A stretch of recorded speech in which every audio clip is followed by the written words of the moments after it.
এখন কথা হলো মাহদি কে হবেন। মাহদি মনে করেন আপনাদের মুন্সিগঞ্জের কেউ হঠাৎ দাবি করলো আমি মাহদি। কিছুদিন আগে এক লোক বাংলা ভাষায় বলতেছে কোন রমজানে জানি ওনারে স্বপ্নে দেখাইছে আল্লাহ নাকি বলছে ইন্না জাআলনাকা খলিফাতান ফিল আরদ, আমি আপনারে খেলাফত দিলাম, আপনি মাহদি, আল্লাহ বলছেন। আর ঈদের পরে তিনি স্বপ্নে দেখছে মুহাম্মদ সাল্লাল্লাহু আলাইহি সাল্লাম আয়েশা বলছে হ্যাঁ তুমি মাহদি। উনিও দাবি করে বলছে আমি মাহদি। কোন চিপা চুপা থেকে ইমাম মাহদি নিজেরে বলবে না আমি মাহদি, এটা মাথায় রাখবেন। মাহদি কে হবে এই ব্যাপারে হাদিসে আছে। আমার সাথে বাংলা বলেন, বলেন মাহদি তিনি হবেন, বলেন যার সাথে আমাদের নবীর বক্তব্য মিলে যাবে তিনি হবেন মাহদি। সোজা হিসাব। এরা আপনি বলে ফেললেন আমি মাহদি, কিন্তু নবীর বক্তব্য মিলল না, তা আপনি মাহদি হইলেন কেমনে? মাহদি যিনি হবে, খুব মন দিয়ে শোনেন, মাহদি যিনি হবেন তিনি 7 বছর অথবা 9 বছর রাজত্ব করবেন। কয় বছর? 7 বছর অথবা 9 বছর রাজত্ব করবেন যিনি মাহদি হবেন।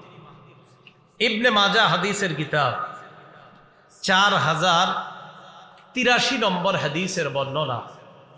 عن أبي سعيد الخدري رضي الله تعالى عنه أن رسول الله صلى الله عليه وسلم قال আবু সাঈদ খুদরি রাদিয়াল্লাহু তাআলা আনহুর বর্ণনা, আল্লাহ নবী বলেন ইয়াকুনু ফি উম্মতি আল মাহদি, নবীজি বলেন আমার উম্মতের মধ্য থেকেই মাহদির আত্মপ্রকাশ ঘটবে, আমার উম্মতের মধ্য থেকেই হবেন মাহদি। ইন কুসিরা ফাসাবউন ওয়া ইল্লা ফাতিসউন, মাহদি দুনিয়ার মধ্যে 7 বছর অথবা 9 বছর রাজত্ব করবে। ফাতানআমু ফীহি উম্মতি নি'মাতান লাম ইয়ানআমু মিসলাহা কত্তু, মাহদির সময়ে আমার উম্মত এত প্রাচুর্যের অধিকারী হবে, এত সম্পদের অধিকারী হবে, আমার উম্মত ইতিপূর্বে এত পরিমাণ সম্পদের মালিক কখনো হয় নাই, মাহদির সময়ে যত পরিমাণ সম্পদের মালিক হবে। তো নবীজিরা বলার পর বলেন কি হবে জানো? তুতি উকুলাহা, মাটি তার যত দামি দামি খনিজ পদার্থ আছে মাটি বের করে দিবে মানুষে, নাও নাও নাও এগুলো নিয়ে যাও। ওয়াল মালু ইয়াউমা ইযিন কুদুস, নবী বলেন তখন মাল হবে এত পরিমাণ জমা জমা হয়ে পড়ে থাকবে। ফায়াকুমুর রাজুলু ফায়াকুলু ইয়া মাহদি আতিনি, কোন ব্যক্তি দাঁড়াবে, দাঁড়ানোর পর ওই সম্পদের সামনে দাঁড়ায় বলবে ও মাহদি আমারে কিছু দেন। মাহদি বলবে খোঁজ, আপনার যা মন চায় যত পরিমাণ মন চায় নেন, নিতে থাকেন। তাহলে এই হাদিস থেকে বুঝলাম মাহদি যিনি হবেন তিনি 7 বছর বা 9 বছর রাজত্ব করবেন। তার সময়ে সারা পৃথিবীর মানুষ এত পরিমাণ প্রাচুর্যের অধিকারী হবে যে এত পরিমাণ সম্পদ ইতিপূর্বে এই উম্মত কখনো লাভ করে নাই। এ হলো একটা। দ্বিতীয়, মাহদি যিনি হবেন তাকান, তার কপালটা হবে চওড়া উজ্জ্বল, নাকটা হবে উঁচু। কপালটা হবে চওড়া উজ্জ্বল, নাকটা হবে উঁচু। আর মাহদি কি করবেন? পুরা পৃথিবীতে ইনসাফ এবং ন্যায় বিচারে ভরে দিবেন। আবু দাউদ শরীফের 4285 নম্বর হাদিসের বর্ণনা। عن أبي سعيد الخدري رضي الله تعالى عنه أن رسول الله صلى الله عليه وسلم قال, নবীজি বলেন আল মাহদিয়্যু মিন্নি, মাহদি আমার বংশ থেকে হবে।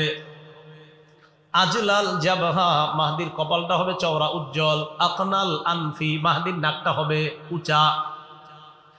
ইয়ামলাউ ফিল আরদি কিসতান ওয়া আদলা কামা মুলিআত জাওরান ওয়া যুলমা, পুরা পৃথিবীর মধ্যে পাশবিকতা, জুলুম নির্যাতনার পাশবিকতার জয় জয়কর অবস্থা যখন হবে, ওই সময়ে মাহদি পুরা পৃথিবীতে ইনসাফ আর ন্যায় বিচারে পরিপূর্ণ করে দিবেন। পুরা পৃথিবীতে জুলুম যদি হয়, বিপরীতে মাহদি পুরা পৃথিবীতে ইনসাফ কায়েম করবে। তাহলে দ্বিতীয়টা বুঝলাম। 1 নাম্বার, মাহদি যিনি হবেন 7 বছর বা 9 বছর রাজত্ব করবে, তার সময় উম্মত সবচেয়ে বেশি নিয়ামতের অধিকারী হবে। 2, মাহদি যিনি হবেন পুরা পৃথিবীতে ইনসাফ কায়েম করবেন, তার কপাল হবে চওড়া, তার নাক হবে উঁচু। 3, মাহদি যিনি হবেন আল্লাহ তাকে এক রাত্রে খেলাফতের যোগ্য বানাবেন। এক রাতে। কয় রাতে? তো আপনারা দেখবেন অনেকে 2-3 বছর যাবত দাবি করে আমি মাহদি, আমি মাহদি। অনেকের অনুসারীরা বলে আমাদের অমুকে মাহদি। আরে ভাই, এগুলা কি কথা? ইবনে মাজাহ 4085 নম্বর হাদিসের বর্ণনা। আন আলী ইবনে আবি তালিব রাদিয়াল্লাহু তাআলা আনহু قال قال رسول الله সাল্লাল্লাহু আলাইহি ওয়াসাল্লাম, নবীজি বলেন আল মাহদিয়্যু মিন্না আহলাল বাইত। আল্লাহ নবী বলেন মাহদি হবে আমাদের আহলে বাইতদের অন্তর্ভুক্ত, আমাদের আহলে বাইতদের মধ্য থেকেই হবে মাহদি। ইউসলিহুল্লাহু ফি লাইলা, এক রাতেই আল্লাহ তাকে খেলাফতের সমস্ত যোগ্যতা দান করবেন। 4 নাম্বার, মাহদি হযরত ফাতেমা রাদিয়াল্লাহু তাআলা আনহার বংশ থেকে হবে। কার থেকে? এর মনে করেন আপনি বললেন মাহদি, তো আপনার বংশে কি ফাতেমা? তো এখন কেমনে আপনি মাহদি হবেন? তো এরকম মাঝে বললে হবে না, নবীর সবগুলা কথা এক ব্যক্তির সাথে মিলতে হবে, তাহলে তিনি হবে মাহদি। ইবনে মাজাহ 4086 নম্বর হাদিস। عن سعيد بن المسيب رحمه الله كنا عند أم سلمة رضي الله تعالى عنها فتذكرنا المهدية। সাঈদ ইবনুল মুসাইয়াব বলেন, আমরা নবীজির বিবি আম্মাজান উম্মে সালামার কাছে ছিলাম, তখন আমরা মাহদির ব্যাপারে আলোচনা করলাম। মাহদির ব্যাপারে আলোচনা করার পর আম্মাজান উম্মে সালামা বললেন, সামিআতু রাসূলুল্লাহি সাল্লাল্লাহু আলাইহি ওয়াসাল্লাম ইয়াকুল আল মাহদিয়্যু মিন ওয়ালাদি ফাতিমা। নবীজির বিবি বলেন, আমি নবীকে বলতে শুনেছি মাহদি ফাতেমার বংশধর হবে। কার বংশধর? ফাতেমা নবীর বংশের, নবীজির বংশে ফাতেমা, ফাতেমার বংশ থেকে হাসান হবে, এই হাসান থেকে হবে মাহদি। সুবহানাল্লাহ। এইভাবে আর কি নবী বললেন যে ফাতেমার বংশধর, মানে নবীজির থেকে ফাতেমা, ফাতেমা থেকে হাসান, আর হাসানের বংশ থেকে হবে ইমাম মাহদি। ক্বালু লা ইলমা লানা, সব নবীরা জবাব দিবে, আল্লাহ আমাদের তো কোনো জ্ঞান নাই, আমাদের জানা নাই। ইন্নাকা আনতা আল্লামুল গুয়ুব, সমস্ত অদৃশ্যের খবর তো আপনিই রাখেন। এতটুকু আল্লাহ ভূমিকা হিসাবে আলোচনাটা এখানে আনছেন রসুল শব্দ দিয়ে। রসুল বলে এর পরের আয়াত থেকে আল্লাহ একজন রসুলের আলোচনা করেছেন। প্রথমে আল্লাহ রসুলদের কিছু আলোচনা ভূমিকা হিসাবে করে একজন রসুল সম্পর্কে আল্লাহ আলোচনা করেছেন। এটা আল্লাহর আজীব পদ্ধতি। কোরআনে আল্লাহ বিভিন্ন বিষয় বর্ণনা করেছেন, আগে পরে দেখলে বোঝা যায় আল্লাহ পাক রব্বুল আলামিন কত সুন্দরভাবে, কত চমৎকারভাবে, আশ্চর্যভাবে আল্লাহ একটার সাথে আরেকটা কথা সাজিয়ে পুরা কোরআনটাকে আল্লাহ আমাদের জন্য হাদিয়া হিসাবে নবীর মাধ্যমে দান করেছেন। তো আল্লাহ বলেন, إذ قال الله يا عيسى ابن مريم اذكر نعمتي عليك وعلى والدتك। কিয়ামতের ময়দানে আল্লাহ পাক রব্বুল আলামিন ঈসা আলাইহিস সালাতু ওয়াস সালামকে বলবেন, ইয়া ঈসা ইবনে মারইয়াম, হে মারইয়ামের সন্তান ঈসা, উযকুর নি'মাতি আলাইকা ওয়া আলা ওয়ালিদাতিক, স্মরণ করুন ওই সময়কে যেই সময় আমার নেয়ামত আপনার উপর আর আপনার মা মারিয়ামের উপর, তথা আপনার উপর আর আপনার মা মারিয়ামের উপর আমার যেই নেয়ামত আছে, আমি আল্লাহর ওই নেয়ামতের কথা স্মরণ করেন। ঈসা নবীরে কিয়ামতের মাঠে আল্লাহ বলবেন, কি নেয়ামত? মারিয়াম আল্লাহর পক্ষ থেকে নেয়ামত হলো এইভাবে, মারিয়ামের মা যিনি ছিলেন তার নাম হান্না। কি নাম? হান্না। মারিয়ামের আব্বার নাম ইমরান। এই ইমরান তিনি ছিলেন বাইতুল মুকদ্দাসের ইমাম। ইমরানের স্ত্রীর নাম হান্না। হান্না গর্ভবতী হলেন। গর্ভে যেই সন্তান আসছে সেই সন্তানের ব্যাপারে তিনি মানত করলেন। সূরা আলী ইমরানের 35 নম্বর আয়াতে আল্লাহ বলেন, إذ قالت امرأة عمران رب إني نذرت لك ما في بطني محررا আল্লাহ আমার পেটে যেই সন্তান, ইমরানের স্ত্রী হান্না আল্লাহর কাছে বললেন, আল্লাহ আমার পেটে যেই সন্তান, এই সন্তানটাকে দুনিয়ার বিভিন্ন কাজ কর্ম থেকে মুক্ত রেখে একমাত্র আপনার জন্যই উৎসর্গ করে দিলাম। সন্তান এখনো দুনিয়াতে আসে নাই, পেটে থাকতেই। ফালাম্মা ওয়াদাআতহা ক্বালাত রব্বি ইন্নী ওয়াদাতুহা উনসা। মারিয়ামের মা হান্না যখন সন্তান প্রসব করলেন, সমস্যা হচ্ছে, হান্না যখন সন্তান প্রসব করলেন, সন্তান প্রসব করার পর দেখলেন তার সন্তান একটা মেয়ে। তো হান্না তখন বললেন, ইন্নী ওয়াদাতুহা উনসা, আল্লাহ আমি তো কন্যা সন্তান প্রসব করলাম, আমি না মানত করেছিলাম এটারে দুনিয়া থেকে মুক্ত রেখে আপনার জন্য মানত করে দিলাম, উৎসর্গ করে দিলাম, এখন দেখি আমার মেয়ে সন্তান। ওয়াল্লাহু আ'লামু বিমা ওয়াদাআত। মারিয়ামের মা যে মেয়ে সন্তান জন্ম দিছে এটা সবচেয়ে ভালো জানে আল্লাহ। তো আল্লাহ এটা জানে, ওয়ালাইসাত যাকারু কাল উনসা। আল্লাহ বলেন কিছু পুরুষ আছে যারা নারীদের মতো না। আরে তোমার যে মেয়ে হয়েছে এটা তো সাধারণ মেয়ে না, হাজারো পুরুষ আছে এমন যারা তোমার এই মেয়ের সমপর্যায়েরও হওয়ার সম্ভাবনা না। এমন অনেক পুরুষের চাইতো তোমার এই মেয়েকে আমি আল্লাহ দামি বানিয়েছি। যদিও তোমার এটা মেয়ে, হাজারো পুরুষ থেকে তোমার মেয়ে হবে দামি। তো আল্লাহ বললেন, ওয়ালাইসা যাকারু কাল উনসা, সব পুরুষ নারীর মতো না। মানে অনেক পুরুষ আছে এমন, আর অনেক নারী আছে এমন। ইবাদত করতে করতে একটা নারী এমন পর্যায়ে পৌঁছে যায় যে একটা পুরুষ ইবাদতে তার সমপর্যায়ের হতে পারে না। আল্লাহ বলেন, আমি তো তোমাকে এমন এক মেয়ে দান করেছি, আবেদা হবে, জাহেদা হবে, তাহেরা হবে, পবিত্র হবে। শুধু তাই নয়, আল্লাহ পাক মারিয়ামকে ওই জগতে, গোটা জগতের নারীদের উপর শ্রেষ্ঠত্ব দান করেছে। তো ওই যে কিয়ামতের মাঠে আল্লাহ ঈসা নবীরে কয়, তোমার মার প্রতিও আমার নেয়ামত আছিল, তোমার উপরও আমার নেয়ামত আছিল, এটা স্মরণ করো তুমি।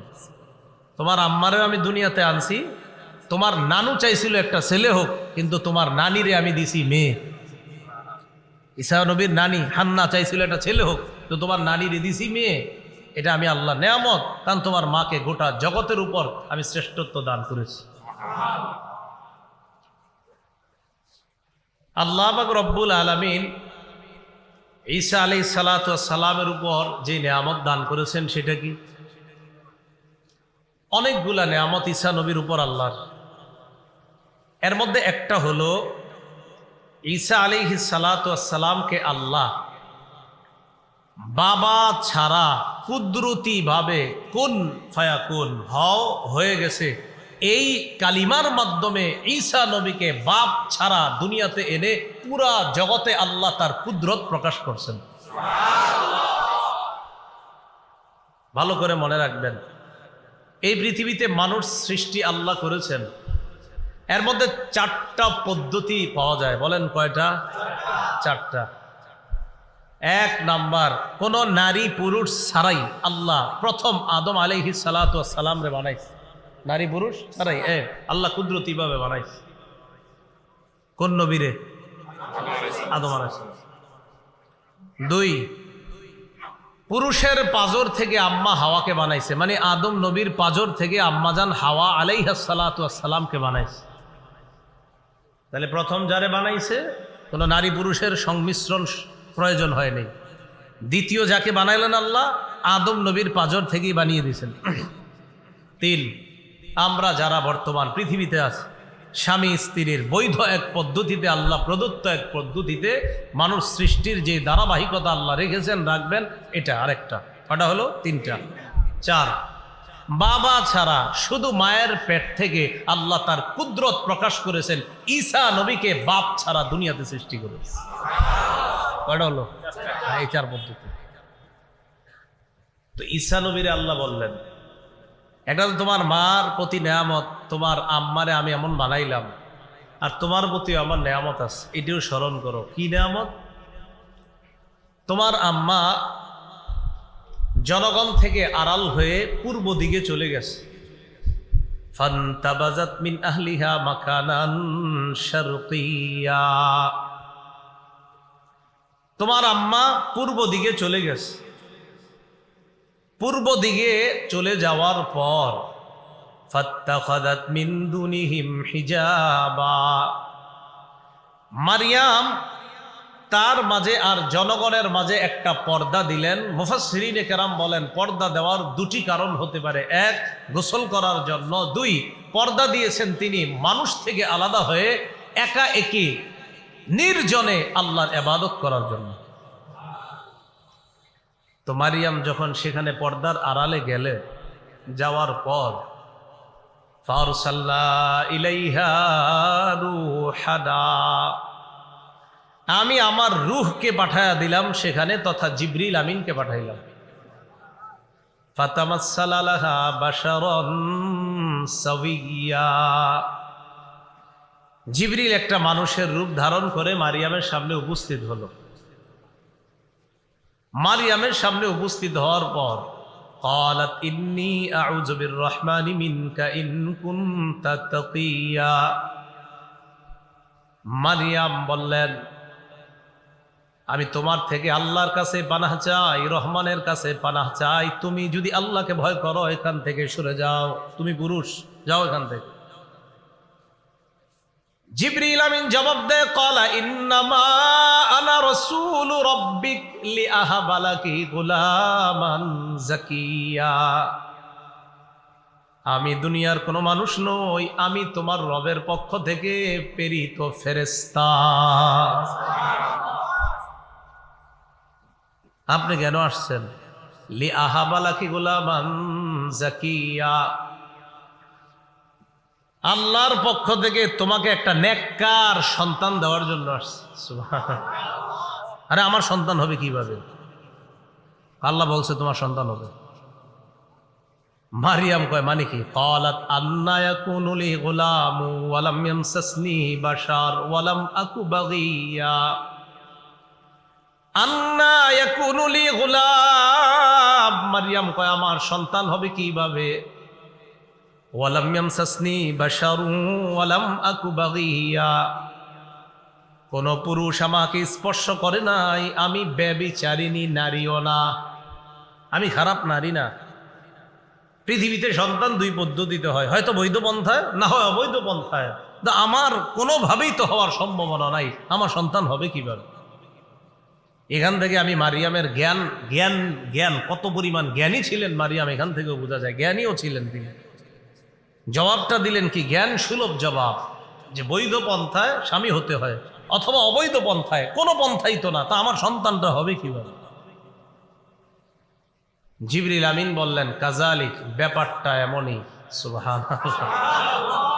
ক্বালা রাব্বুকি হুয়া আলাইয়া হাইয়ুন হুয়া আলাইয়া হাইয়িন, তোমার রব বলেছেন আমি আল্লাহর কাছে এটা একদম সহজ। ওয়ালিনাজআলাহু আয়াতাল লিন্নাস, এটা আমি কেন করব জানো? আমি ঈসাকে গোটা জগতের জন্য নিদর্শন বানাবো। কিয়ামতের মাঠে আল্লাহ বলবে ঈসা তোমার প্রতি যে আমার নেয়ামত, এই নেয়ামতকে স্মরণ করো, আমি তোমারে বাবা ছাড়া কুদরতিভাবে দুনিয়াতে আনছি। এই কথা ঈসা আলাইহিস সালাতু ওয়াস সালামকে আল্লাহ বলবেন। আর কি বলবেন? ও ঈসা আলাইহিস সালাতু ওয়াস সালাম তার মায়ের পেটে গেছে, যাই হোক, যাওয়ার পর নেয়ামতটা কিরকম, যাওয়ার পর তার মা পেটে নিলেন। ফাআজা আহল মাখাদু ইলা জিযইন নাখলা, প্রসব বেদনা তাকে খেজুর গাছের গোড়ায় নিয়ে গেছে। এটাকে বাইতুল লাহাম বলা হয়, আর খ্রিস্টানরা সম্ভবত এটাকে বেতেল হাম বলে। সেখানে যাওয়ার পর মারিয়াম যখন সন্তান প্রসব করবে, প্রসব বেদনা তাকে সেখানে নিয়ে গেল। সেখানে যাওয়ার পর জায়গাটা ছিল একটু উঁচু, তো সেখানে যাওয়ার পর মারিয়াম সেখানে বসা। ক্বালাত ইয়া লাইতানি মিত্তু ক্বাবলা হাযা, মারিয়াম কয় হায় এই অবস্থার আগে যদি আমি মরে যাইতাম। ওয়া কুনতু নাসিয়াম মানসিয়া, আমি যদি বিস্মৃত হয়ে যেতাম, আমি যদি এমন হয়ে যেতাম যাকে সবাই ভুলে যেত, আমি কিভাবে মুখ দেখাবো এই সন্তান হওয়ার পর? আমি যদি মরে যেতাম ভালো হইতো, এরকম বলতেস। ফানাদাহা মিন তাহতিহা আল্লা তাহজানি কদ জাআলা রাব্বুকি তাহতাকি সারিয়া।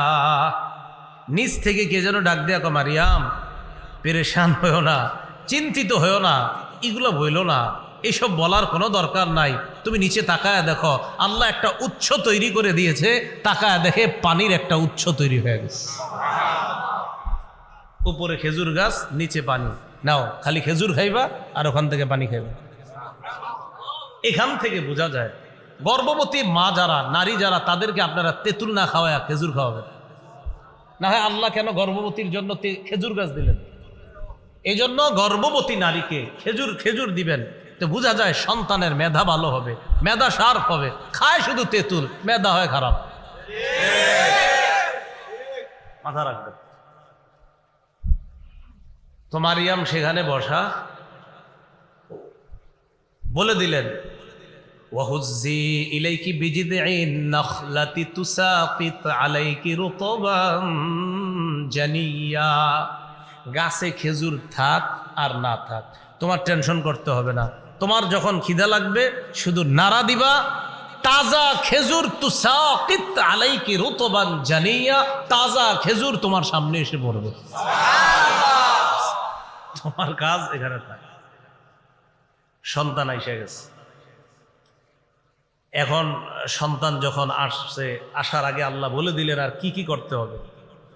ফাকুলি ওয়াশরবি ওয়াকর্রি আইনা, খাও, পান করো, চোখ শীতল করো। ফাইম্মা তারাইন্না মিনাল বাশারি আহাদা, কোনো মানুষ যদি দেখো, এরা ঝামেলা করবে তোমার সন্তান বাচ্চারে দেখলে। ফাকুলি ইন্নী নাযারতু লির-রহমানি সাওমা, তুমি বলবা আমি রহমানের জন্য মানত করলাম। সৌমা মানে হলো কথাবার্তা কোনো মানুষের সাথে বলবো না, এই কথাবার্তা বলা থেকে আমি মানত করলাম। ওই যুগে কথাবার্তা না বলাটাকেও সৌম বলা হতো। ফালান উকাল্লিমাল ইয়াউমা ইনসিয়া, আমি কোনো মানুষের সাথে কথা বলতে পারবো না। তো এই কথা আল্লাহ বলে দিলেন, কোনো পুরুষ কোনো মানুষের সাথে দেখা হলে এটা বলবা। ফাতাত বিহি কওমাহা তাহমিলু, বাচ্চা কোলে নিয়ে এলাকায় আসছে। ক্বালু ইয়া মারইয়ামু লাকাদ জিতি শাইআন ফারিয়া, ছি ছি মারিয়াম, তুমি কি করলা? তো ভারী অন্যায় করছো, মহা অন্যায় কাম, মানে দেখাই শুরু করে দিচ্ছে। তুমি এটা কি করলা? আর স্বাভাবিকভাবে আপনারাও এটা করতেন। আল্লাহ শিখিয়ে দিছে, কিছু বলবা না, তুমি খালি চুপচাপ থাকবা। বলবা আমি কথা বলি না, মানত করছি, এবার চুপচাপ থাকবা, কিচ্ছু বলবা না।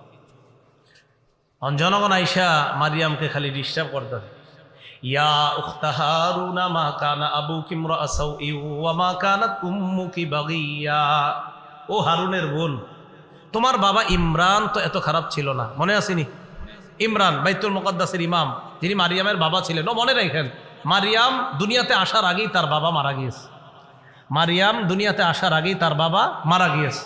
মারিয়ামকে যিনি লালন পালন করেছে তিনি জাকারিয়া আলাইহিস সালাতু ওয়াস সালাম।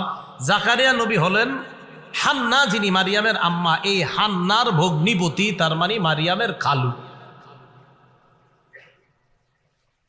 তো মারিয়ামের প্রতি আল্লাহর নেয়ামত আরো আছে, অনেক নেয়ামত আছে। মারিয়ামকে মৌসুম ছাড়া আল্লাহ ফল খাওয়াইছে, খানা খাওয়াইছে, অনেক নেয়ামত আছে। মারিয়াম যখন এলাকায় আসছে, এলাকায় আসার পর তারা বলতেছে ও হারুনের বোন। একটু মনে রাখেন, হারুনের বোন দ্বারা কি উদ্দেশ্য? হারুনের বোন দ্বারা দুটি উদ্দেশ্য হতে পারে। এক, হারুন নবী যিনি মুসা নবীর ভাই, হারুন নবী, এই হারুন নবীর বংশের সিলসিলার কোনো এক বোন লাগে মারিয়াম। মানে যাইতে যাইতে যাইতে আমার ভাই অমুকে অমুকের ভাই, এরকম যাইতে যাইতে হারুন নবীর অনেক পিছনে গিয়ে তার ভাই সম্পর্কে হয় হারুন নবী। সরাসরি ভাই না, কিন্তু আপন ভাই না, মানে আপনার ভাই অমুকে অমুকের ভাই অমুকে অমুকের ভাই অমুকে, এরকম। সেই হিসাবে তিনি হারুন নবীর বোন। তো এলাকার লোকেরা বলতো আর কি, ও হারুনের বোন, মানে হারুন নবীর বংশের বোন তুমি, মানে হারুন নবীর বংশের একজন বোন। ওই বংশের বোন তুমি, এই হিসাবে তাকে হারুনের বোন বলতো। এক দুই, অথবা মারিয়ামের বংশেরই কেউ হারুন নামে ছিল, যে তার ভাই হিসাবে বিখ্যাত ছিল হারুন, সে হিসাবে হারুনের বোন। তাহলে যদি মুসা নবীর ভাই নবী হারুন হয়, তাহলে কিন্তু আপন ভাই না, অনেক পরে গিয়ে কোনো না কোনোভাবে ভাইয়ের সম্পর্কে ভাই এরকম। আর যদি বলেন আপন ভাই, তাহলে হবে হয়তো মারিয়ামের কোনো আপন ভাই হারুন ছিল নামে, অথবা তারই বংশের কোনো হারুন নামে ভাই ছিল। কথাটা মনে থাকবে তো? তো জনগণ বলল, হারুনের বোন, তোমার বাবা তো এত খারাপ না, আর তোমার মাও তো খারাপ নারী ছিল না, তুমি এরকম হইলা কিভাবে? তো চুপচাপ, আল্লাহ তো বলছে কথা বলবেন না। ফাশারাত ইলাই, ইঙ্গিত করে দিস কি আমি কোনো কথা বলবো না, ওই ঈসার সাথে কথা বলো। ঈসা মানে দুধ পান করতেছে, মায়ের কোলে আস, ছোট মানুষ, 3 দিন বয়স অথবা 40 দিন বয়স, এ কি কথা বলবে? জনগণ বাচ্চার দিকে তাকায় কয়, ক্বালু কাইফা নুকাল্লিমু মান কানা ফিল মাহদি সাবিয়্যা, কোলের বাচ্চার সাথে আমরা কিভাবে কথা বলবো? ঈসা নবীর ডিস্টার্ব হইতেছে, এত আওয়াজ। মাথাটা সরাইলেন, সরায়া বললেন, ক্বালা ইন্নী আবদুল্লাহ।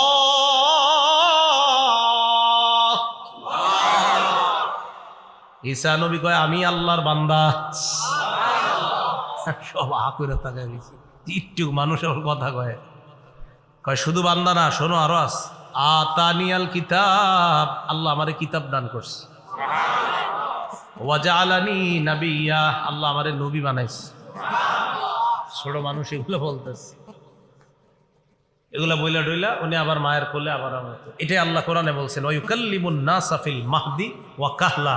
ঈসা নবী মায়ের কোলেও কথা বলছে, বড় হওয়ার কথাও, বড় হওয়ার পরেও কথা বলছে। এটা আল্লাহর পক্ষ থেকে ছোটবেলায় নাবালেগ অবস্থায় যখন কেউ কথা বলার কল্পনাও করা যায় না, ওই অবস্থায় ঈসা নবীর মুখ দিয়ে কথা বলাটা, এটা ছিল আল্লাহর পক্ষ থেকে ঈসা নবীর মুআজিজা। কিয়ামতের মাঠে আল্লাহ কয়, ঈসা তোমার প্রতি যে নিয়ামত আর তোমার আম্মার প্রতি যে নিয়ামত, এটা স্মরণ করো। তাহলে মনে বুঝে আসছে নিয়ামত গুলা। এই আর কি, ইয আইয়াতুকা বিরূহিল কুদুস, স্মরণ করো যখন আমি তোমাকে রূহুল কুদুস দ্বারা শক্তিশালী করলাম। এই রূহুল কুদুস দ্বারা কি উদ্দেশ্য? রূহুল কুদুস দ্বারা উদ্দেশ্য হলো জিবরিল আলাইহিস সালাতু ওয়াস সালাম। সহিহ বুখারীর বর্ণনা, 453 নম্বর হাদিসের বর্ণনা। রাসূলুল্লাহ সাল্লাল্লাহু আলাইহি সাল্লামের একজন সাহাবী ছিলেন, নাম হাসান ইবনু সাবিত রাদিয়াল্লাহু তাআলা। তিনি নবীজির কবি সাহাবী হিসাবে বিখ্যাত ছিলেন। এই হাসান ইবনু সাবিত রাদিয়াল্লাহু তাআলা আনহুকে নবীজি বললেন, হাসান আজিব আনিল মুশরিকিনা, মুশরিকরা যে আমারে উল্টা পাল্টা কথা বলে, আমার পক্ষ থেকে তাদেরকে তুমি কবিতার মাধ্যমে জবাব দিয়ে দাও। তো জবাব দিয়ে দেওয়ার পরে, এই কথা বলার পরে নবীজি বললেন, আল্লাহুম্মা আইয়িদহু বিরূহিল কুদুস, আল্লাহ আমার এই হাসান ইবনে সাবিত নামক সাহাবীকে জিবরিল আমিনের মাধ্যমে সাহায্য করেন, শক্তিশালী করে দিন। তাফসীর ইবনে কাসীরের মধ্যে আসছে, আম্মাজান আয়েশা তাআলা আনহার বর্ণনা, হাসান ইবনে সাবিত রাদিয়াল্লাহু তাআলা আনহুর জন্য মসজিদে নববীর মধ্যে একটা মিম্বর বানানো হয়েছে। এই মিম্বরের মধ্যে যখন তিনি বসলেন, ইনজিল, আমি আপনাকে কিতাব শিক্ষা দিলাম। এই কিতাব দ্বারা উদ্দেশ্য একটা হতে পারে লেখা বিদ্যা শিক্ষা দিলাম, ওয়াল হিকমাতা, বুঝ শক্তি দান করলাম, ওয়াত তাওরাত, আমি তাওরাত এবং ইনজিলের যে বিদ্যা, এই বিদ্যাও আমি আপনাকে শিখিয়ে দিলাম। এটা কি মনে পড়ে? আপনার প্রতি এগুলো আমার নেয়ামত ছিল, এই নেয়ামতগুলো স্মরণ করেন। এটা কোথায় বলবে? কিয়ামতের মাঠে। তো আমারে আপনারে যদি বলে, কেউ তোমারে 5 তলা বাড়ির মালিক বানাইছিলাম, মনে পড়েনি তোমার? তো তুমি দি 5 তলা সারাক্ষণ ঘুমায়া থাকতা, জুমায়ও যাইতা না, 5 ওয়াক্ত নামাজ তো দূরের কথা, বছরে একটা ঈদের নামাজেও তুমি যাইতা না, মনে পড়েনি তোমারে যে 5 তলা দিছি? কি অবস্থা হবে? তো ঈসা আলাইহিস সালাতু ওয়াস সালামকে আল্লাহ বলবেন, আমি আপনাকে এই নিয়ামতগুলো দিছি, দুনিয়ার মধ্যে দিয়েছিলাম। আর কি, وَإِذْ تَخْلُقُ مِنَ الطِّينِ كَهَيْئَةِ الطَّيْرِ بِإِذْنِي فَتَنْفُخُ فِيهَا فَتَكُونُ طَيْرًا بِإِذْنِي স্মরণ করুন ওই সময়কে যখন আপনি কাদা মাটি থেকে পাখির আকৃতি আপনি বানাইতেন, বানানোর পর এটার মধ্যে আপনি ফু দিতেন, ফু দেওয়ার পর ওই কাদা মাটির আকৃতি যেটা আপনি পাখির রূপ দিয়েছিলেন এটার মধ্যে ফু দেওয়ার পর আমি আল্লাহর হুকুমে বাস্তব পাখির মতো উড়া শুরু করে দেয়। ঈসা নবী কাদা মাটি দিয়ে পাখির আকৃতির মতো বানানোর পর এটার মধ্যে ফু দিতেন। আল্লাহ বলেন আমার হুকুমে এটা করতেন আপনি, বাকি আপনি ফু দেওয়ার পর তখন তাকায়া দেখতেন বাস্তব পাখি যেইভাবে উঠতেছে, আমি আল্লাহর হুকুমে আপনার কাদা মাটি দ্বারা বানানো ওই পাখিটাও বাস্তব পাখির মতো আমি আল্লাহর হুকুমে হয়ে যায়। মনে পড়েনি আপনার যে নিয়ামতটা দিছি আমি? ঈসা নবীরে কিয়ামতের মাঠে বলবেন।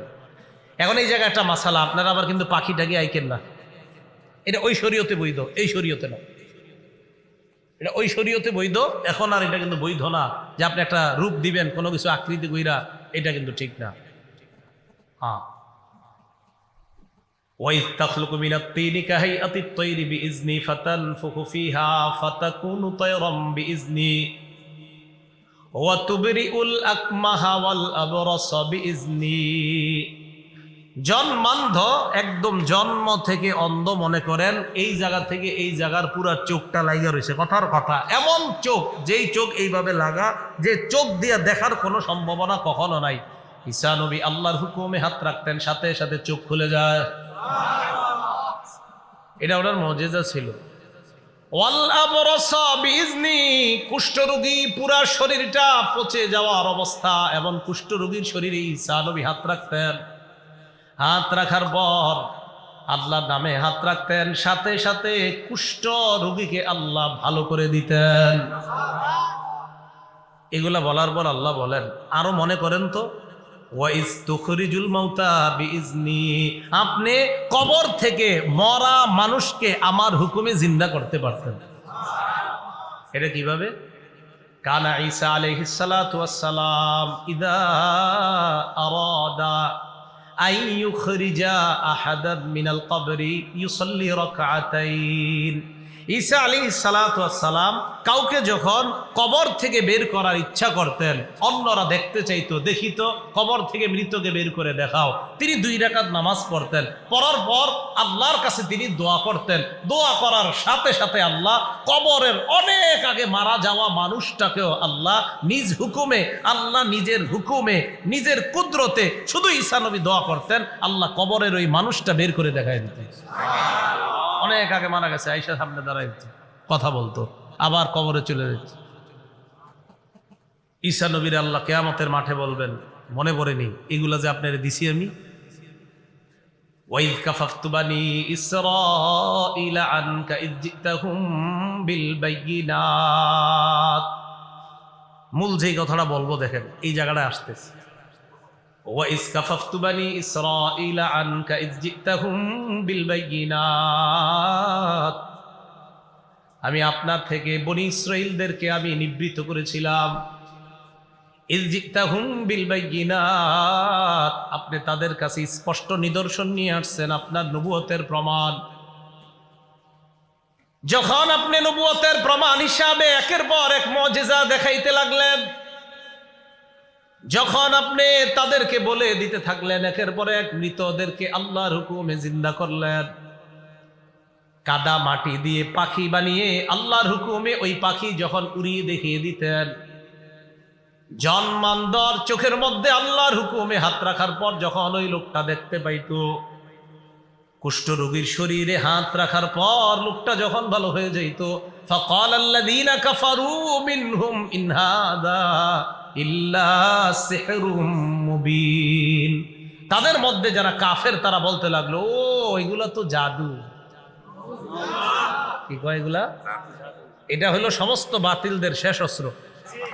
যখন কোনো কাজে পারে না, শেষে ও আচ্ছা জাদু, এটা এরকম সেরকম বইলা। আমাদের নবীরও বলছে মোহাম্মদের বুঝছি সে গণক, ও সে কবি, আবার পারে না, কয় না মোহাম্মদ সাল্লাল্লাহু আলাইহি ওয়াসাল্লাম এরকম করে, তাই নাকি? জাদুকর একটা বইলা মনে করেন থামায় দেয় আর কি, যখন দেখে পারে না, এমনিও পারে না, অমনিও পারে, ও জাদুকর। গণক ইত্যাদি বইলা এরকম ভাবে নিবৃত করে। তো আল্লাহ বলেন বনী ইসরাইলদের থেকে আমি আপনাকে নিবৃত করেছিলাম, তারা জাদুকর বলে আপনাকে হত্যা করতে চেয়েছিল। নাউজুবিল্লাহ। কিভাবে হত্যা করবে? এক ঘরে ঢুকে ঈসা নবী এক ঘরে বসা, হত্যা করবে, পুরা প্ল্যান পাস হয়ে গেছে। হত্যা করার জন্য যখন প্ল্যান ট্লান সব পাস, ওই মুহূর্তে তারা কয়েকজন আসছে ঈসা নবীরে হত্যা করবে। ঈসা নবী ঘরে বসা, একজনরে পাঠাইছে, যাও তুমি গিয়া কামটা শুরু করো, একটু করে আমরা আসবো। তো ঢুকছে, ঢুকার পর ঈসা নবী ভিতরে আছে, আরেকজন তারা পাঠাইছে ভিতরে, এখন কয়জন? দুইজন। একজনরে মারার পর থাকবে কয়জন? একজন। বাকি মরা আর জিন্দা সহ ঘরে থাকবে কয়জন? মরা আর জিন্দা সহ থাকবে কয়জন? দুইজন। তা একজনরে পাঠাইছে, পাঠানোর পর অনেকক্ষণ হচ্ছে আর কেউ বের হচ্ছে না। তো তারা এক পর্যায়ে ঢুকছে, ঢুকার পর ঘরে যেটা আছে, যিনি আছে, গিয়া দেখে ঘরে একজন আছে। ওই একজনের রূপটা ঈসা নবীর মতো দেখে। তারে তারা ধরল, ধরার পর শুলিতে চড়াইলো, চড়ানোর পর তাকে তারা শুলিবিদ্ধ করে হত্যা করলো। হত্যা করার পর তাদের মধ্যে দুই গ্রুপ। এক গ্রুপ কয়, আচ্ছা একটা কথা, কি? ভিতরে তো ছিল দুইজন, মারলাম একজন রে, আরেকজন কো? যদি আমগো লোকরে মাইরা থাকি তো ঈসা কো, আর ঈসারে মাইরা থাকলে আমগো লোক কো?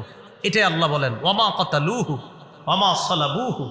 তারা ঈসাকে হত্যাও করেনি, তারা ঈসাকে শুলিবিদ্ধ করেনি, ওয়ালাকিন শুব্বিহা লাহুম, তাদেরকে ধাঁধার মধ্যে ফেলে দেওয়া হয়েছে। এটা ধাঁধা, যে আমগোটা মারলে ওইটা কো, ওইটা মারলে আমগোটা কো। আল্লাহ বলেন বনী ইসরাইলদের থেকে আমি আল্লাহ নিজ কুদরতে উপর দিয়ে আমি আপনাকে আসমানে, দ্বিতীয় আসমানে উঠাই আনছি। কয় নাম্বার আসমান? দ্বিতীয়। ঈসা নবী এখনো দ্বিতীয় আসমানে আছেন। ঈসা আলাইহিস সালাতু ওয়াস সালাম দুনিয়াতে আসবেন। কিয়ামতের আগে বড় বড় 10টা আলামত ঘটবে। এর মধ্যে ঈসা আলাইহিস সালাতু ওয়াস সালামের আগমন এই 10টার একটা। ঈসা নবীর আগে যিনি দুনিয়াতে আসবেন তিনি ইমাম মাহদি। বলেন কে? মাহদি। এখন কথা হলো মাহদি কে হবেন? মাহদি, মনে করেন আপনাদের মুন্সিগঞ্জের কেউ হঠাৎ দাবি করলো আমি মাহদি।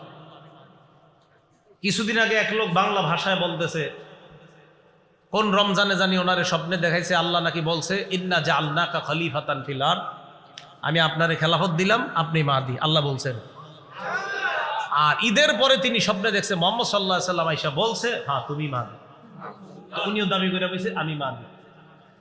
কোন চিপা চুপা থেকে ইমাম মাহদি নিজেরে বলবে না আমি মাহদি, এটা মাথায় রাখবেন। মাহদি কে হবে এই ব্যাপারে হাদিসে আছে। আমার সাথে বাংলা বলেন, বলেন মাহদি তিনি হবেন, বলেন যার সাথে আমাদের নবীর বক্তব্য মিলে যাবে তিনি হবেন মাহদি। সোজা হিসাব। এরা আপনি বলে ফেললেন আমি মাহদি, কিন্তু নবীর বক্তব্য মিলল না, তা আপনি মাহদি হইলেন কেমনে? মাহদি যিনি হবে, খুব মন দিয়ে শোনেন, মাহদি যিনি হবেন তিনি 7 বছর অথবা 9 বছর রাজত্ব করবেন। কয় বছর? 7 বছর অথবা 9 বছর রাজত্ব করবেন যিনি মাহদি হবেন। ইবনে মাজাহ হাদিসের কিতাব 4083 নম্বর হাদিসের বর্ণনা। عن أبي سعيد الخدري رضي الله تعالى عنه أن رسول الله صلى الله عليه وسلم قال আবু সাঈদ খুদরি রাদিয়াল্লাহু তাআলা আনহুর বর্ণনা, আল্লাহ নবী বলেন ইয়াকুনু ফি উম্মতি আল মাহদি, নবীজি বলেন আমার উম্মতের মধ্য থেকেই মাহদির আত্মপ্রকাশ ঘটবে, আমার উম্মতের মধ্য থেকেই হবেন মাহদি। ইন কুসিরা ফাসাবউন ওয়া ইল্লা ফাতিসউন, মাহদি দুনিয়ার মধ্যে 7 বছর অথবা 9 বছর রাজত্ব করবে। ফাতানআমু ফীহি উম্মতি না'মাতান লাম ইয়ানআমু মিসলাহা কত্তু, মাহদির সময়ে আমার উম্মত এত প্রাচুর্যের অধিকারী হবে, এত সম্পদের অধিকারী হবে, আমার উম্মত ইতিপূর্বে এত পরিমাণ সম্পদের মালিক কখনো হয় নাই, মাহদির সময়ে যত পরিমাণ সম্পদের মালিক হবে। তো নবীজিরা বলার পর বলেন কি হবে জানো? তুতি উকুলাহা, মাটি তার যত দামি দামি খনিজ পদার্থ আছে মাটি বের করে দিবে মানুষে, নাও নাও নাও এগুলো নিয়ে যাও। ওয়াল মালু ইয়াউমা ইযিন কুদুস, নবী বলেন তখন মাল হবে এত পরিমাণ জমা জমা হয়ে পড়ে থাকবে। ফায়াকুমুর রাজুলু ফায়াকুলু ইয়া মাহদি আতিনি, কোন ব্যক্তি দাঁড়াবে, দাঁড়ানোর পর ওই সম্পদের সামনে দাঁড়ায় বলবে, ও মাহদি আমারে কিছু দেন। মাহদি বলবে, খোঁজ, আপনার যা মন চায় যত পরিমাণ মন চায় নেন, নিতে থাকেন। তাহলে এই হাদিস থেকে বুঝলাম মাহদি যিনি হবেন তিনি 7 বছর বা 9 বছর রাজত্ব করবেন। তার সময়ে সারা পৃথিবীর মানুষ এত পরিমাণ প্রাচুর্যের অধিকারী হবে যে এত পরিমাণ সম্পদ ইতিপূর্বে এই উম্মত কখনো লাভ করে নাই। এ হলো একটা। দ্বিতীয়, মাহদি যিনি হবেন তাকান, তার কপালটা হবে চওড়া উজ্জ্বল, নাকটা হবে উঁচু। কপালটা হবে চওড়া উজ্জ্বল, নাকটা হবে উঁচু। আর মাহদি কি করবেন? পুরা পৃথিবীতে ইনসাফ এবং ন্যায় বিচারে ভরে দিবেন।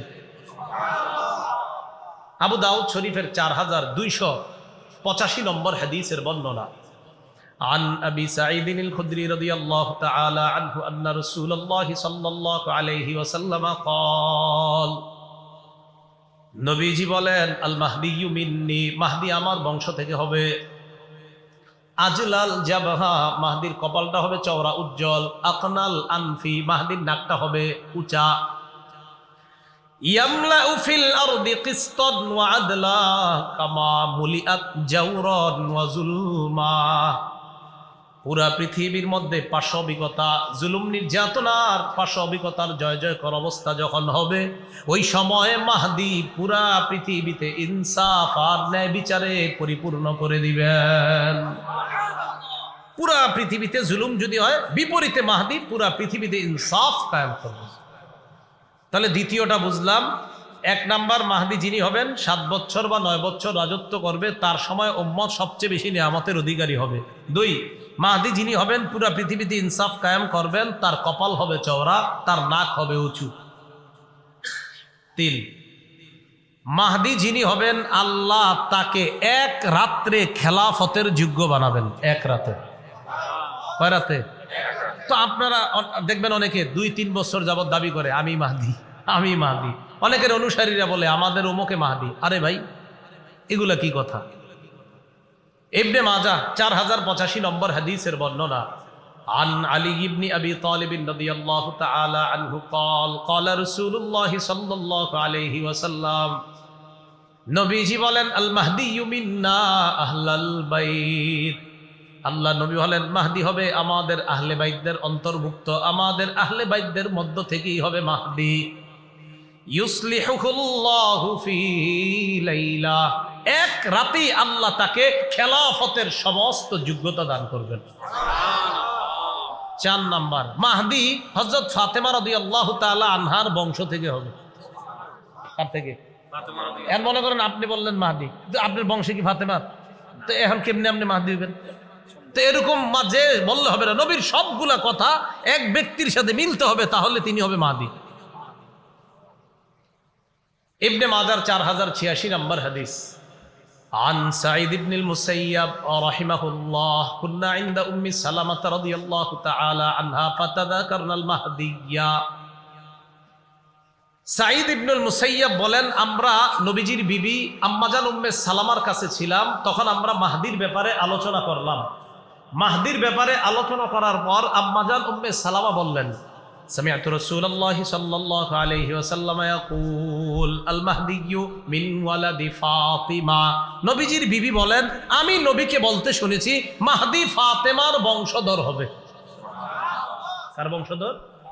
ফাতেমা নবীর বংশের, নবীজির বংশে ফাতেমা, ফাতেমার বংশ থেকে হাসান হবে, এই হাসান থেকে হবে মাহদি। সুবহানাল্লাহ। এইভাবে আর কি নবী বললেন যে ফাতেমার বংশধর, মানে নবীজির থেকে ফাতেমা, ফাতেমা থেকে হাসান, আর হাসানের বংশ থেকে হবে ইমাম মাহদি। হাসানের বংশ থেকে যে আসবে, দলিল আবু দাউদ শরীফের 4292 নম্বর হাদিস, 4292। এই হাদিসের মধ্যে আসছে, নাযারা আলী ইবনে আবি তালিব রাদিয়াল্লাহু তাআলা আন ইলা ইবনিহিল হাসান, হযরত আলী তার সন্তান হাসানের দিকে তাকাইলেন। হযরত আলী তার সন্তান হাসানের দিকে তাকাইলেন। তাকায় বললেন, ইন্না ইবনি হাদা সাইয়্যিদুন, আমার এই সন্তান হাসান সে জান্নাতের যুবকদের সর্দার হবে। কামা সাম্মাহুন নবী সাল্লাল্লাহু আলাইহি ওয়াসাল্লাম, যেমনটি নবীজি বলেছেন যে হাসান হবে জান্নাতের যুবকদের সর্দার। আর কি, ওয়াসায়াখরুজু মিন সুলবিহি রাজুলুন ইউসাম্মা বিইসমি নবিয়িকুম মুহাম্মদ সাল্লাল্লাহু আলাইহি ওয়াসাল্লাম, তার বংশ থেকে একজন লোক বের হবে যেই লোকটার নাম রাখা হবে তোমাদের নবীর নামে। সুবহানাল্লাহ। তাহলে মাহদির নাম নবীর নামে হবে। বলেন, মাহদির নাম কার নামে হবে? নবীর নামে হবে। ইউশবিহু ফি খুলকিহি, মাহদির চরিত্রটা মুহাম্মদ সাল্লাল্লাহু আলাইহি সাল্লামের চরিত্রের মতো হবে। তাহলে একটুগুলো পেয়ে গেলাম। আর কি, আবু দাউদ শরীফের 4282 নম্বর হাদিসে রাসূল বলেন, ইউওয়াতিউ ইসমুহু ইসমি ওয়া ইসমু আবিহি ইসমু আবি, মাহদির নাম হবে আমার নামে, মাহদির আব্বার নাম হবে আমার আব্বার নামে। নবীজির আব্বার নাম কি? আব্দুল্লাহ। মাহদির আব্বার নাম হবে আব্দুল্লাহ। মনে করেন আমার আব্বার নাম হাবিব, আর আমি যদি কই মাহদি, হইল না তো? এটা কিভাবে হইল? তাহলে মাহদি যিনি হবেন তার আব্বার নাম হবে আব্দুল্লাহ, মাহদি যিনি হবেন তার নাম হবে মুহাম্মদ, মাহদি যিনি হবেন তার কপাল হবে চওড়া, মাহদি যিনি হবেন তার নাকটা হবে উঁচু, মাহদি যিনি হবেন তাকে এক রাতে আল্লাহ খেলাফতের যোগ্য বানাবেন, মাহদি যিনি হবেন তিনি হযরত হাসানের বংশের হবেন, হযরত ফাতেমার বংশ হবেন, মুহাম্মদ সাল্লাল্লাহু আলাইহি সাল্লামের বংশের হবেন। মাহদির ব্যাপারে মোটামুটি ধারণাগুলো আমাদের মনে থাকবে না ইনশাআল্লাহ। তিনি পৃথিবীতে আসার পর চলতে থাকবে এভাবে। একদিন ফজরের নামাজের সময় ঈসা আলাইহিস সালাতু ওয়াস সালাম আয়েশা মসজিদে উপস্থিত হবে। তো ঈসা নবীর আল্লাহ কোন জায়গায় রাখছে এখন? এই সেখান থেকে ঈসা নবীর আবার পাঠাবেন। এখন আসেন আবার কিয়ামতের মাঠে যাই। ঈসা নবীর কইসা মনে পড়েনি আপনার এই নিয়ামতগুলা দিছি, এক পর্যায়ে আপনারা আমি আসমানে উঠায় নিছি, বেঈমানদের থেকে, বনি ইসরাইলদের থেকে আমি আপনাকে সেভ করে নিজ দায়িত্বে আমি আল্লাহ আপনাকে দ্বিতীয় আসমানে উঠায় নিছি। এগুলা বলার পর আল্লাহ কয়, আর স্মরণ করেন, ওয়াইয আওহাইতু ইলাল হাওয়ারিয়িনা আন আমিনু বি ওয়া বিরাসূলি, হাওয়ারিনদেরকে আমি আল্লাহ, হাওয়ারিনদের প্রতি আমি আল্লাহ উৎসাহ প্রদান করলাম, আমি তাদেরকে বুঝিয়ে দিলাম, আমি তাদের প্রতি এই মর্মে আমি তাদেরকে উৎসাহিত করলাম, তোমরা আমার উপর ঈমান আনো, আমার রাসূল ঈসার উপর তোমরা ঈমান আনো। 12 জন ধোপা ঈসা নবীর উপর ঈমান আনে। কয়জন ধোপা? কাপড় দিত। তাফসীরের মধ্যে আছে কাপড় দিত, এরকম 12 জন লেখছে আর কি। হাওয়ারিয়ুন, এটা হাওয়ারি শব্দের বহু বচন। হাওয়ার শব্দের অর্থ হলো দেয়ালে সাদা চুনা দেয় না, দেয়ালে সাদা চুনা দেয়, এই সাদা চুনার মতো যে সাদা, এটাকে বলা হয় হাওয়ার। কথা হলো হাওয়ারিয়ুন ঈসা নবীর অনুসারীদেরকে কেন বলা হয়? মুফাসসিরিন কেরাম লেখেন, দেয়ালে সাদা চুনা দিলে যেমন দবদবে সাদা হয়, ওই ঈসা নবীর 12 জন অনুসারী দবদবে সাদা পোশাক সবসময় পরিধান করত, এই জন্য তাদেরকে হাওয়ারি বলা হয়। এই হাওয়ারিরা ঈসা আলাইহিস সালাতু ওয়াস সালামের উপর ঈমান আনলেন। ক্বালু আমান্না, তারা বললেন আমরা ঈমান আনলাম। ওয়াশহাদ বিআন্নানা মুসলিমুন, ঈসা নবীকে বললেন আপনি সাক্ষী থাকেন আমরা মুসলমান। এই কথা বলার পর আল্লাহ পাক রব্বুল আলামিন বলেন, আশ্চর্য ঘোষণার কথা বলেন। ঈসা আলাইহিস সালাতু ওয়াস সালামকে বলেন, আর ওই কথাটা স্মরণ করেন তো, إذ قال الحواريون يا عيسى ابن مريم هل يستطيع ربك أن ينزل علينا مائدة من السماء। হাওয়ারিয়ুনরা ঈসা নবীকে বললেন, ও ঈসা পয়গম্বর, আল্লাহর কাছে আপনি দোয়া করে বলেন আল্লাহ যেন আমাদের জন্য আসমান থেকে দস্তরখান ভর্তি খাদ্য পাঠায় দেয়। কি ভর্তি? দস্তরখান ভর্তি খাদ্য পাঠায় দেয়। ঈসা নবী বললেন, এইগুলা কি কথা বলো তোমরা? ক্বালাত্তাকুল্লাহ ইন কুনতুম মুমিনিন, ঈসা নবী বললেন আল্লাহকে ভয় করো যদি তোমরা ঈমানদার হও। এগুলা কি বলো? ক্বালু নুরিদু আন নাকুলা মিনহা ওয়া তাতমাইন্না কুলুবুনা, তারা বললেন নুরিদু আন নাকুলা মিনহা, আমাদের ইচ্ছা আমরা একটু খামু ওখান থেকে। ওয়া তাতমাইন্না কুলুবুনা, আমাদের অন্তরটা যেন আশ্বস্ত হয়, আমাদের অন্তরটা যেন ইতমিনান হয়। মানে তারা বিশ্বাসী, কিন্তু ইতমিনানে কল এটা হতে পারে। ইব্রাহিম নবী আল্লাহরে বলছে, আরিনি কাইফা তুহিল মাউতা, আল্লাহ আমারে আপনি দেখান কিভাবে আপনি মরারে জিন্দা করেন। আল্লাহ কয় আওয়ালাম তুমিন, ও ইব্রাহিম আপনি কি বিশ্বাস করেন না? ইব্রাহিম নবী কয় বালা, আল্লাহ বিশ্বাস তো অবশ্যই করি, ওয়ালাকিন লিয়াতমাইন্না কলবি, তবে অন্তরের প্রশান্তির জন্য একটু দেখতে মন চায়। তো হাওয়ারিয়ুনরা বলে একটু অন্তরে প্রশান্তি পাবো, এই জন্য একটু দেখবো। হাওয়ারি এর বহুবচন হাওয়ারিয়ুন। আমাদের নবীজির একজন বিখ্যাত সাহাবীকেও বলা হয় হাওয়ারি। আমাদের নবীজির একজন বিখ্যাত সাহাবীকে কি বলা হয়? হাওয়ারি। মনে রাখবেন সাহাবীর নাম যদি পারেন। সহিহ বুখারীর 2846 নম্বর হাদিস, সাহাবীর নাম জুবাইর রাদিয়াল্লাহু তাআলা আনহু। বলেন কি নাম? জুবাইর রাদিয়াল্লাহু তাআলা আনহু।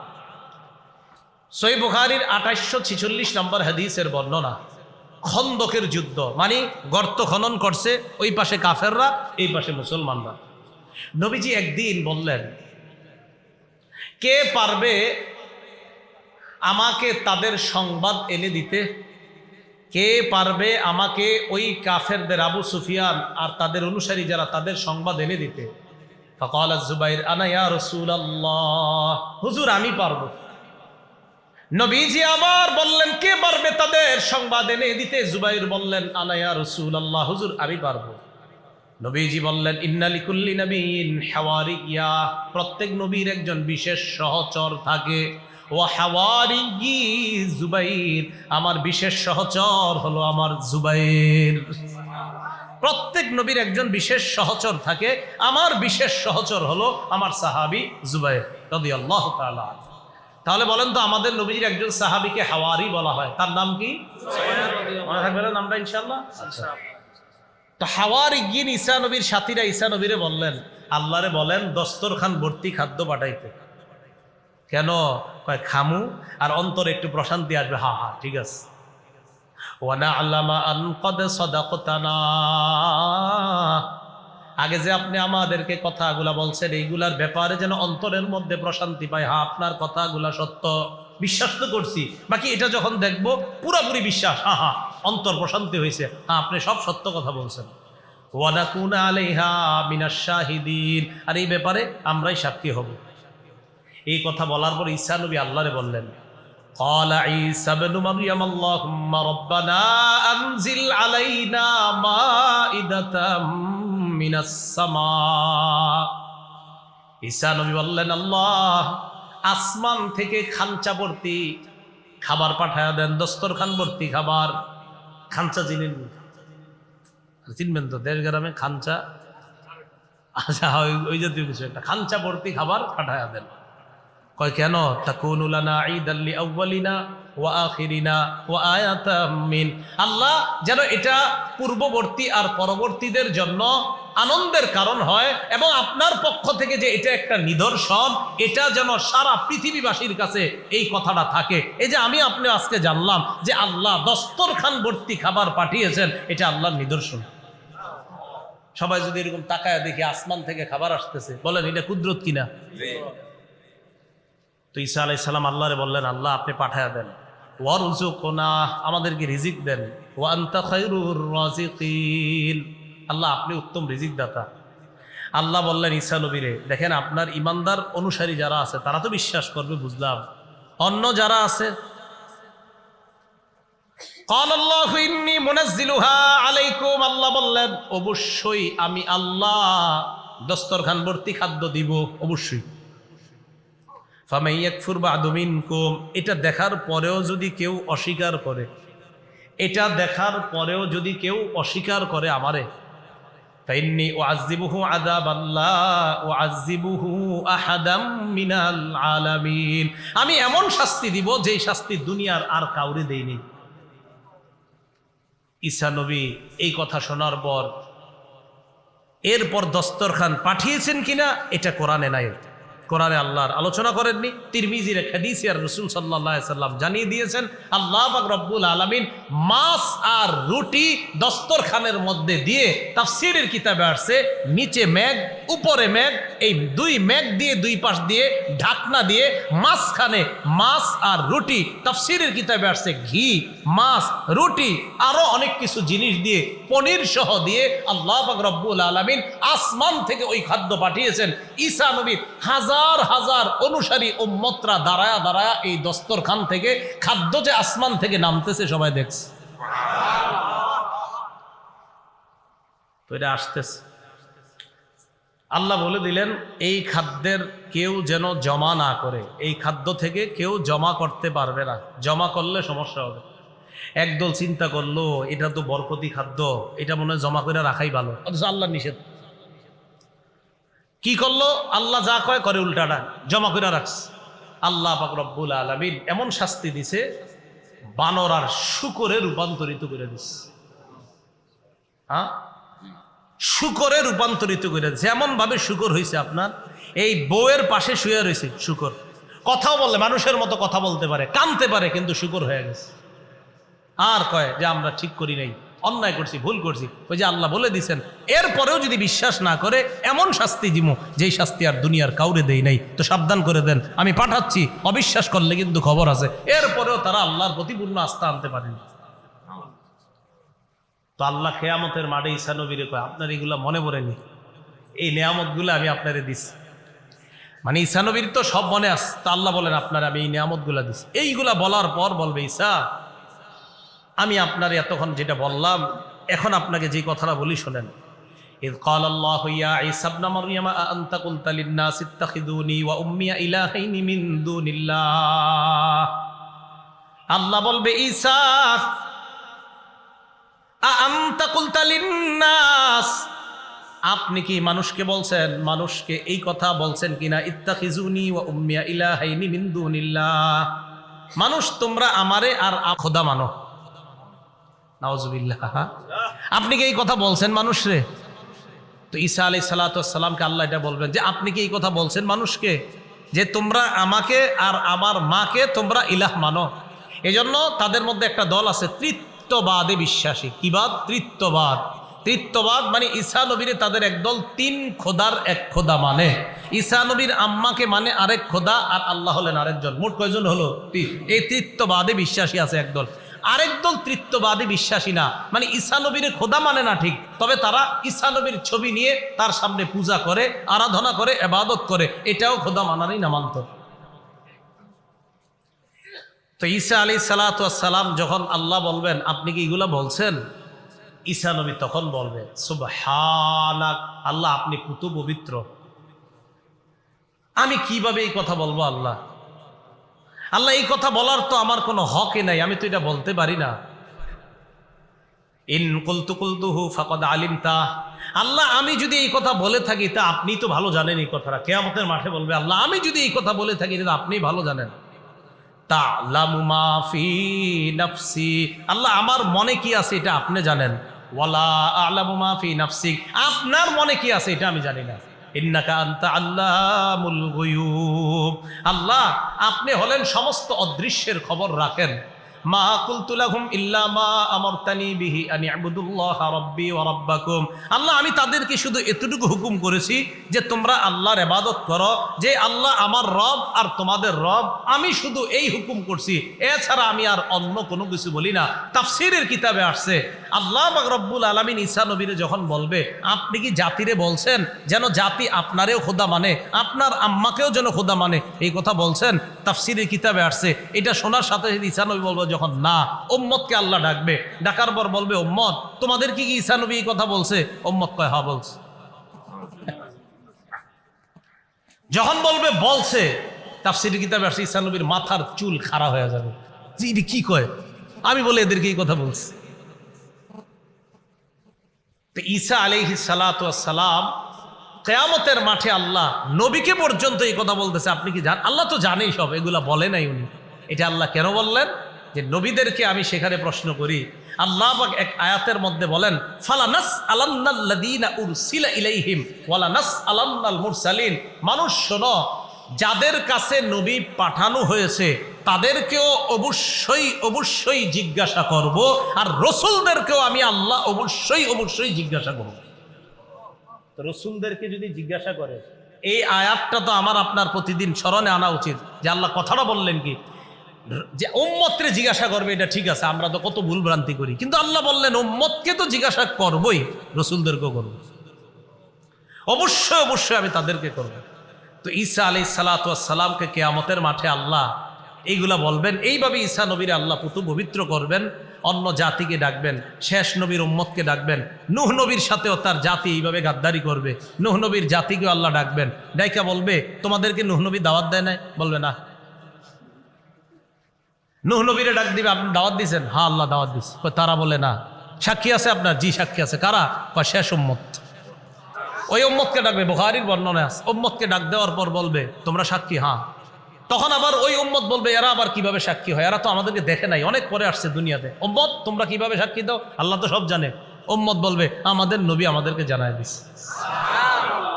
এইভাবে কিয়ামতের ময়দানে আল্লাহ নবীদেরকে জিজ্ঞাসাবাদ, দেখেন ইয়াউমা ইয়াজমাউল্লাহুর রুসুল, রসুলদেরকে আল্লাহ জমা করবেন। স্পেশালি ঈসা নবীর কথা কেন বললেন? কারণ ওই জায়গায় ঈসা নবীর উম্মত সম্পর্কে আল্লাহ আগে আলোচনা করেছেন। বুঝাইতে চাইলাম পুরো আলোচনাটা থেকে, উম্মতকে জিজ্ঞাসাবাদ করাটা এটা একটা সাধারণ বিষয়, আমগরে তো জিজ্ঞাসা করবে, কারণ আমরা কত ভুল করি, কিন্তু আল্লাহ নবীদেরকে পর্যন্ত জিজ্ঞাসাবাদ করবে। তাহলে ভাই জিজ্ঞাসাবাদের যে ব্যাপারটা, এটা আমার আপনার প্রতিদিন স্মরণে আনা উচিত যে আমার আপনার উপর আল্লাহ কত নেয়ামত দান করেছেন, এই নেয়ামতের ব্যাপারেও কিন্তু আল্লাহ প্রশ্ন করবেন। তাহলে আসেন, ঈসা নবীরে বললেন আপনার প্রতি নেয়ামত, আপনার মায়ের প্রতি নেয়ামত একটু স্মরণ করেন।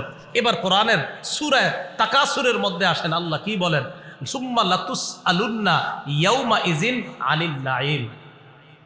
আনা সূরা তাকাসুর, ঠিক আছে? হ্যাঁ, সূরা তাকাসুরের শেষে আল্লাহ বলে সুম্মা লাতুসআলুন্না, অবশ্যই অবশ্যই তোমাদেরকে জিজ্ঞাসাবাদ করা হবে। এটা আমি আপনি আমরা সবাই কি?